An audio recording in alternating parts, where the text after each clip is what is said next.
चंद्रपाल जी हैं? आवाज़ उनकी कट रही थी, बार बार आ नहीं रही थी। तो सर्वप्रथम आपने ईश्वर भक्ति का गीत सुना, उसके बाद मधु भगनी जी का मंत्र,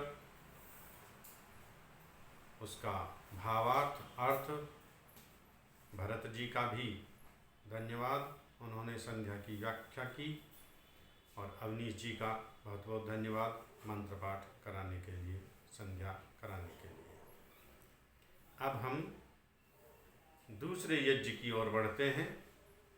देव यज्ञ, हवन, अग्निहोत्र, इसका प्रकरण हमारा चल रहा है।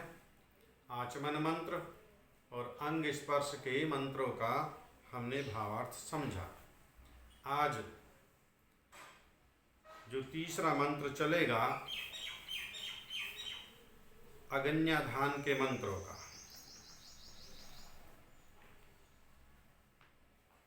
अग्नि आधान, अग्नि को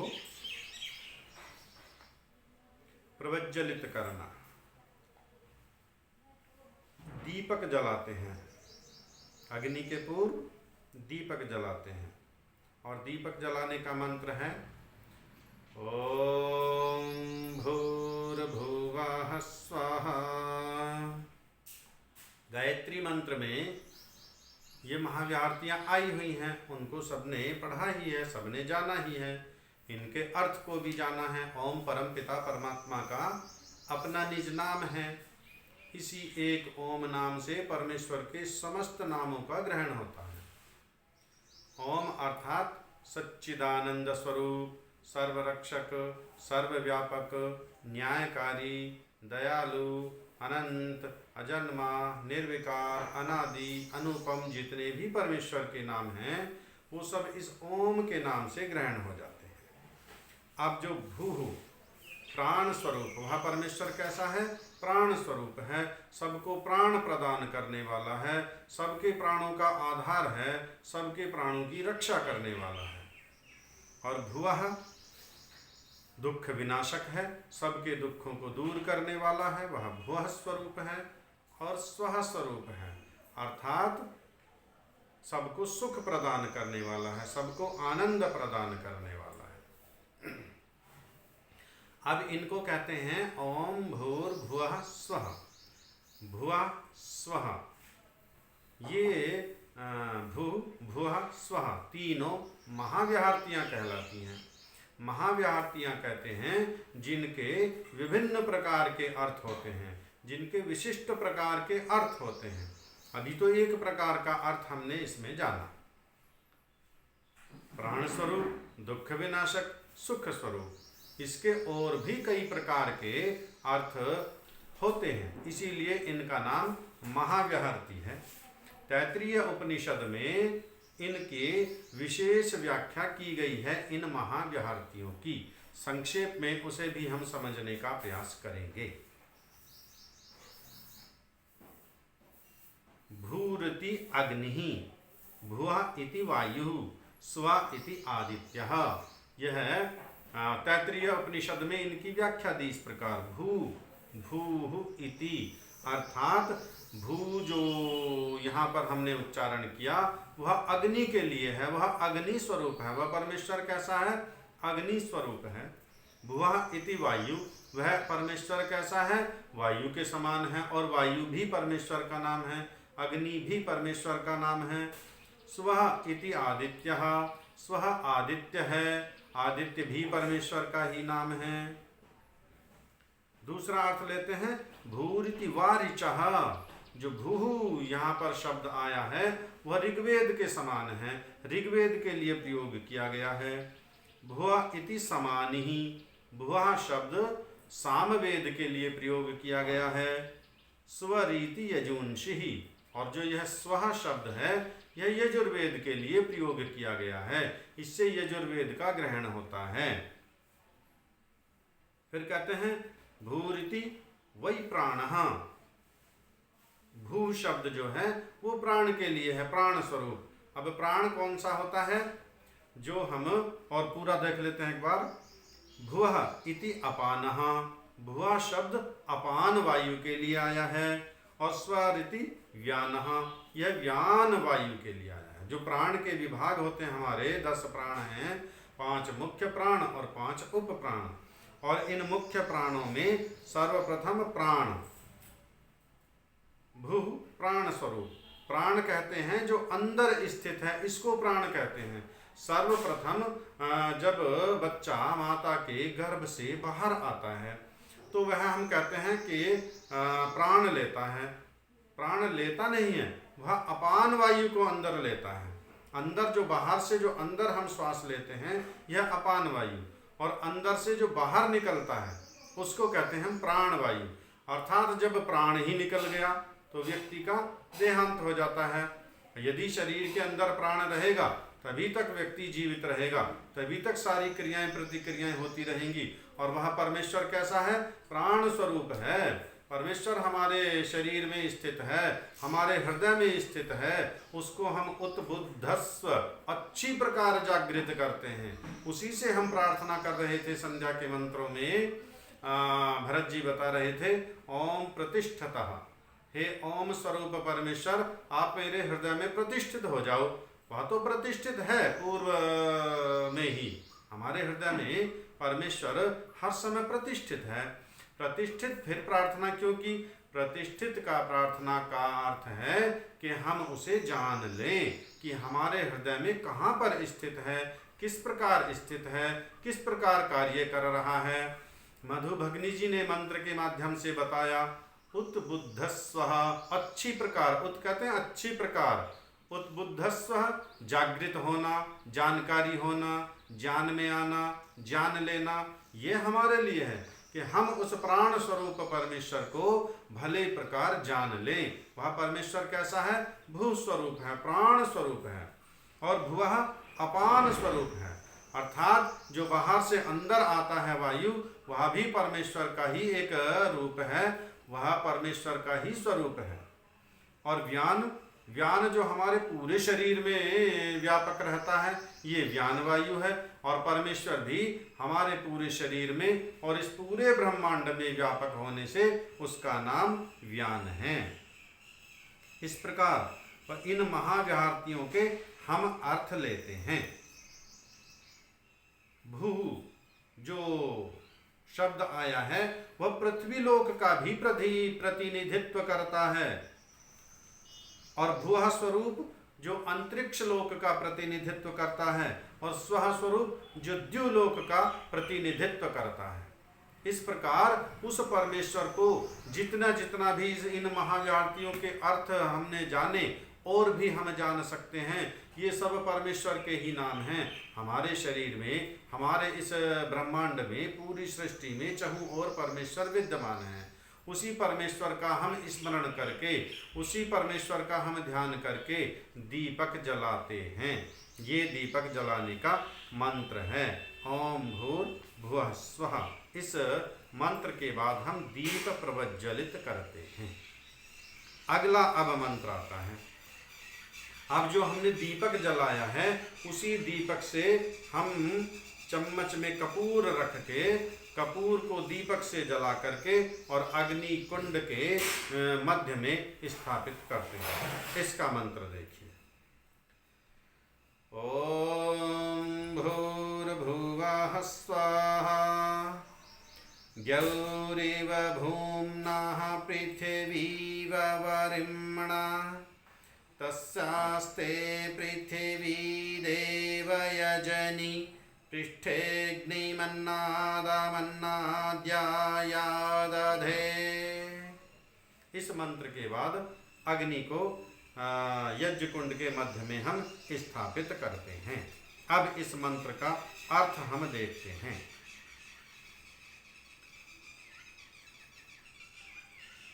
इसके मंत्र के पूर्व भी महाव्याहृति तीनों आई हैं। इसका अर्थ आप स्पष्ट समझ चुके हैं, जान चुके हैं। अब आता है द्यौ इव। द्यौ कहते हैं, ये जो मंत्र में आया ना स्वर द्यौरिव, यहाँ पर स्वहा अलग इसको अगर कर देंगे तो ऊपर जो रा लगा हुआ है वह विसर्ग के रूप में बदल जाता है। भू भुवः स्वः। अब ये जो भूर है, भूर भुवः, भा के ऊपर जो रा लगा हुआ है वो भू के पूर्व पश्चात विसर्ग में आ जाएगा। जब विसर्ग हटा देते हैं, ये व्याकरण का विषय है, जब विसर्ग को हटा देते हैं संधि करते समय तो ये र में बदल जाता है, कहीं ये श में बदल जाता है। ये अलग अलग उसका विषय है। तो यहाँ पर है द्यौ। द्यौलोक को आप जानते हैं, जो जहाँ पर सूर्य आदि ग्रह स्थित हैं, इसको कहते हैं हम द्युलोक। और यहाँ पर प्रार्थना की गई है द्यौ इव।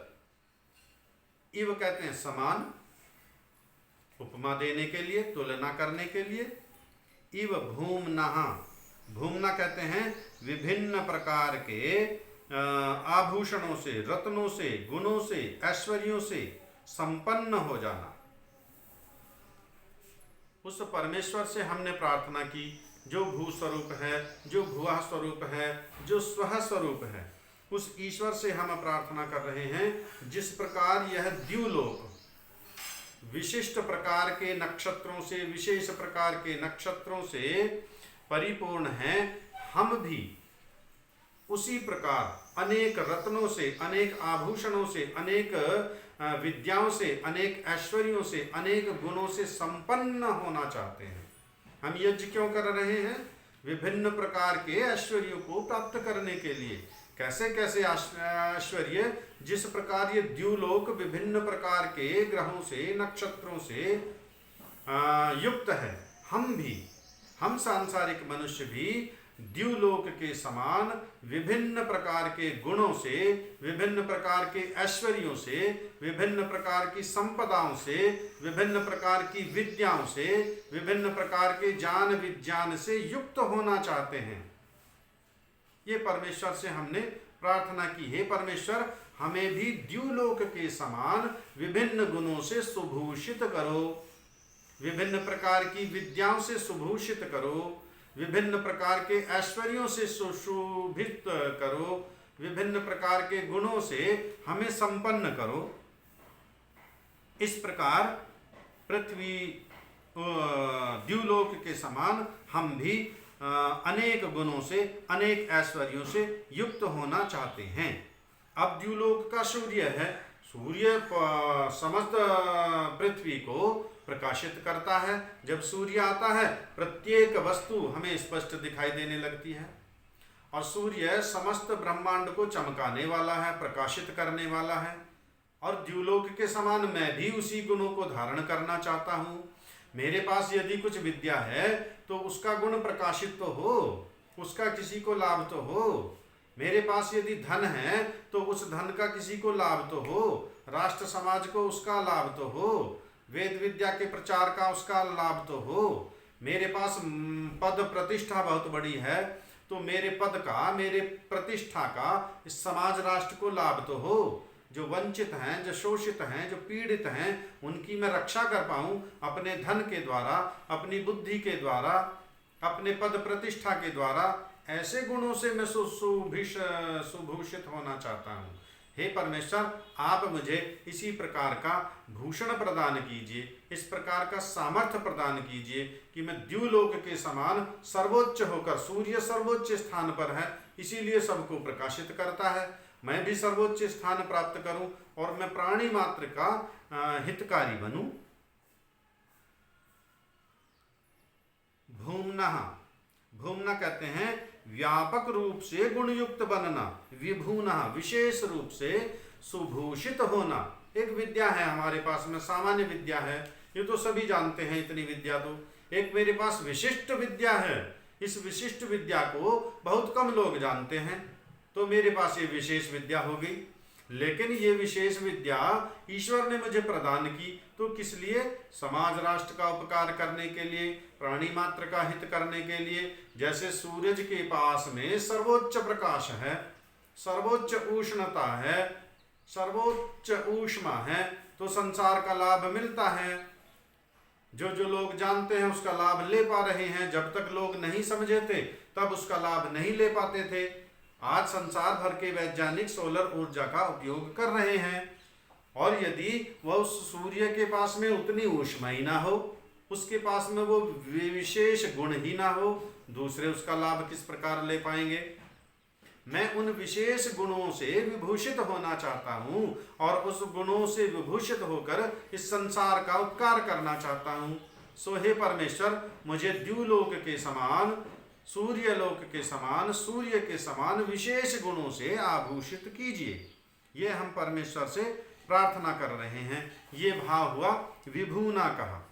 पृथ्वीव इव, और पृथ्वी के समान। पृथ्वी की क्या विशिष्टता है? वरिमणा, युक्त होना। पृथ्वीव वरिमणा, पृथ्वी के समान युक्त हो जाऊं। किस प्रकार से युक्त हो जाऊं? अब पृथ्वी को देख लीजिए, कितने प्रकार के गुण हैं पृथ्वी के अंदर। सहनशीलता पृथ्वी की कितनी बड़ी है, कितना भार पृथ्वी अपने ऊपर उठाए हुए है,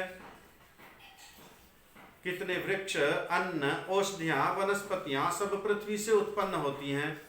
ये विलक्षण गुण है पृथ्वी का, और अपने लिए कुछ भी धारण नहीं करती है, ग्रहण नहीं करती है। सब हम जीवों के सुख के लिए ही पृथ्वी से अन्न, औषधियां उत्पन्न होती रहती हैं। और पृथ्वी के गर्भ में कितने कितने रत्न, कितने कितने आभूषण छुपे हुए हैं। जो पात्र होता है वो उन्हें प्राप्त कर लेता है, जो कुपात्र है वो उन्हें प्राप्त नहीं कर पाता है। मैं पृथ्वी के समान गुणों को धारण करना चाहता हूँ। मैं सहनशील बनना चाहता हूँ, मैं तेजस्वी बनना चाहता हूँ, मैं असंख्य गुणों से युक्त होना चाहता हूँ।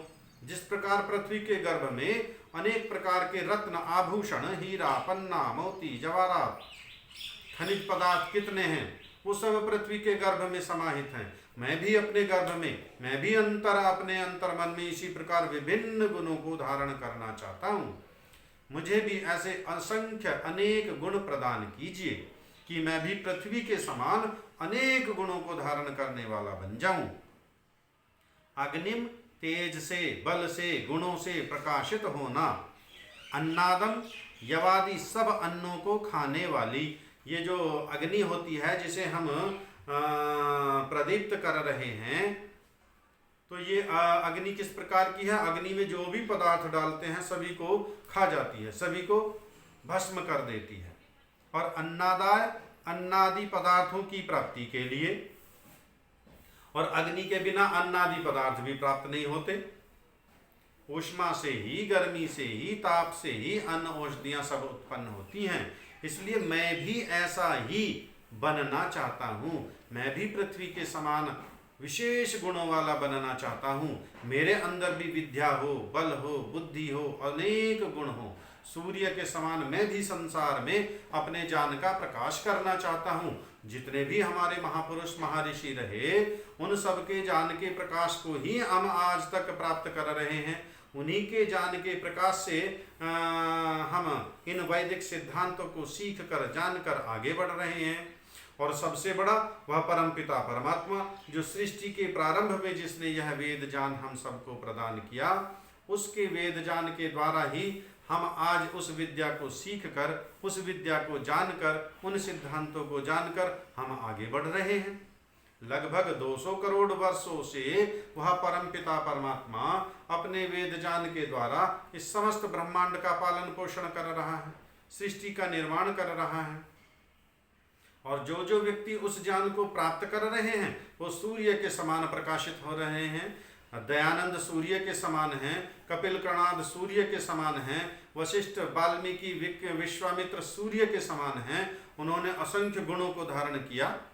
ऋषि दयानंद को कितनी बार विष दिया गया, उन पर सांप बिच्छू फेंके गए, कंकड़ पत्थर बरसाए गए, कूड़ा करकट उनके ऊपर फेंका गया, कितनी बार उनका अपमान किया गया, लेकिन पृथ्वी के समान सहनशील बने रहे, धैर्यशील बने रहे। और इतने धैर्यशील कि जिसने उनको विष दिया उसको भी धन देकर वहां से भगा दिया, जाओ भाग जाओ, अपने प्राणों की रक्षा कर लो। इन लोगों को पता चलेगा तो ये तुम्हारा वध कर देंगे, तुम्हारी हत्या कर देंगे, तुम्हें जान से मार देंगे। ये अपने प्राणों की रक्षा करो, तुमने जो किया तो यह गलत, लेकिन जाओ अब अपने प्राणों की रक्षा करो। कितना सहनशील, कितना धैर्यवान व्यक्ति, कितना दयालु व्यक्ति।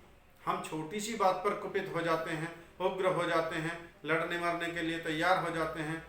हम ईश्वर से यही प्रार्थना कर रहे हैं, सूर्य के समान तेज वाला बनूं, पृथ्वी के समान धैर्यशील बनूं, उन असंख्य गुणों को धारण करूं और उन गुणों का मैं प्रकाश करता रहूं। इस प्रकार हम उस परम पिता परमात्मा से प्रार्थना कर रहे हैं। पृष्ठे अग्निम, ये जो अग्नि है जो हम यज्ञ कुंड में जला रहे हैं, ये पृथ्वी के पृष्ठभाग पर अर्थात पृथ्वी की पीठ पर उसको हम स्थापित कर रहे हैं। अन्नादाय अन्नादम, जो इसमें हम भोज्य पदार्थ जो हवि डालेंगे ताकि उनका ये भक्षण कर सके। यदि अग्नि हमारी यज्ञ की अच्छे प्रकार से प्रज्वलित नहीं होती है तो फिर अग्नि में जो हम पदार्थ डालते हैं वो अच्छे प्रकार से भस्मीभूत नहीं हो पाता, धुआं हो जाता है। और जब अग्नि अच्छे प्रकार से प्रज्वलित हो जाती है तो उसमें जो भी पदार्थ डालते हैं उन सबका तुरंत भक्षण कर लेती है। और भक्षण करके ऐसा नहीं वो स्वयं रख लेती है, भक्षण करने का अर्थात उन पदार्थों का रूप परिवर्तित कर और समाज, राष्ट्र और वायुमंडल में ये सब पदार्थों को प्रकाशित कर देती है, फैला देती है। मैं भी ऐसा ही बनना चाहता हूँ। अभी तो संसार में कितने सारे पदार्थ हैं जिनको मैं प्राप्त करना चाहता हूँ, जिनको मैं धारण करना चाहता हूँ, लेकिन कर नहीं पा रहा क्योंकि उतना सामर्थ्य नहीं है। पृथ्वी तो बड़े सामर्थ्य वाली है, अग्नि तो बड़े सामर्थ्य वाली है, सूर्य तो बड़े सामर्थ्य वाला है, मेरा सामर्थ्य नहीं है। मैं तो खाने पीने की भी जो वस्तुएं हैं उनको भी बहुत सारी चीज़ें ऐसी हैं जिनको मैं खा नहीं पा रहा हूँ। नहीं जी, अब ये चीज़ मुझे नुकसान देने लगी, नहीं जी ये चीज़ मैं नहीं खा सकता, इस चीज़ को खाने से मुझको दर्द हो जाता है, मुझको पेट खराब हो जाता है। एक व्यक्ति की आयु 90 वर्ष की है, उसका शरीर, उसका पाचन शक्ति इतना अच्छा उत्तम है, कुछ भी दे दो सब हजम, कुछ भी दे दो सब हजम, सारे प्रकार के पदार्थों का भक्षण कर लेता है, सारे पदार्थों का भोजन कर लेता है, कोई पदार्थ से उसको हानि नहीं होती। यह विशिष्ट शक्ति है, यह विशिष्ट सामर्थ्य है। हम परमात्मा से ऐसा ही शरीर चाहते हैं जो सुदृढ़, बलवान, निरोग रहे और मैं विभिन्न प्रकार के पदार्थों का सेवन करता रहूं अपनी बुद्धि बढ़ाने के लिए, अपना बल बढ़ाने के लिए, उससे मुझे किसी प्रकार की हानि ना हो, ऐसा सामर्थ्य मेरे शरीर में आए। और इन पदार्थों का भक्षण करके, अग्नि जो पदार्थों का भक्षण करता है तो वायुमंडल में फैला देता है, अग्नि इन पदार्थों को स्वयं नहीं रखता। मैं भी जो गुण प्राप्त करूं, धन का, बल का, बुद्धि का, यश का, अपने लिए सीमित न रखूं, इसका मैं समाज, राष्ट्र के लिए उपयोग करूं, प्राणी मात्र के हित के लिए उसका मैं उपयोग करूं। इस प्रकार इस मंत्र का भावार्थ लिया। इसलिए ये अग्नि हम प्रदीप्त कर रहे हैं, यज्ञ की अग्नि को हम प्रदीप्त कर रहे हैं, साथ साथ अपने सामर्थ्य को, अपनी शक्ति को, अपनी बुद्धि को भी हम विकसित कर रहे हैं ताकि उन सब गुणों का मैं ग्रहण करके और इस समाज, राष्ट्र और प्राणी मात्र के हित के लिए प्रयोग कर सकूं। आइए, इस मंत्र को पूर्ण हो गया है, अगला मंत्र कल लेंगे और कल का संध्या का व्याख्यान और मंत्र पाठ जिसको करना है वो मेरे पास व्हाट्सएप पर नाम भेज देंगे। आइए मंत्र पाठ करते हैं। ओम विश्वानि देव सवितर्दुरितानि परासुव यद्भद्रं तन्न आसुव। ओम शांति शांति शांति।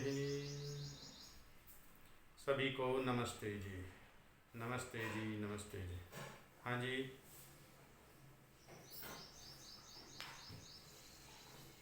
हाँ जी, हाँ बिल्कुल लेंगे, बिल्कुल बिल्कुल। देखिए, कक्षा है, विद्या है और विद्या अनंत है। हमारा सुबह सुबह का अच्छा है 1 घंटे का, ये तो आध्यात्मिक की कक्षा चलती रहेगी। ईश्वर स्तुति प्रार्थना के मंत्रों की व्याख्या है और आपके आर्य समाज के 10 नियम हैं उनकी व्याख्या है, एक एक मंत्र का कितना विस्तृत। इसके बाद हम सोच रहे हैं और कोई विषय आएगा तो ठीक है, वरना फिर उपनिषद लेंगे हम। उपनिषद एक, हाँ ईशोपनिषद है, उपनिषद तो सारे बढ़िया हैं, तो उसमें 40वां अध्याय प्रथम में ईशोपनिषद में ही आता है, उनका एक एक वो लेंगे हम फिर मंत्र प्रतिदिन इसी प्रकार। ठीक है जी, सभी को नमस्ते, सभी का बहुत बहुत धन्यवाद। नमस्ते जी, नमस्ते जी, नमस्ते।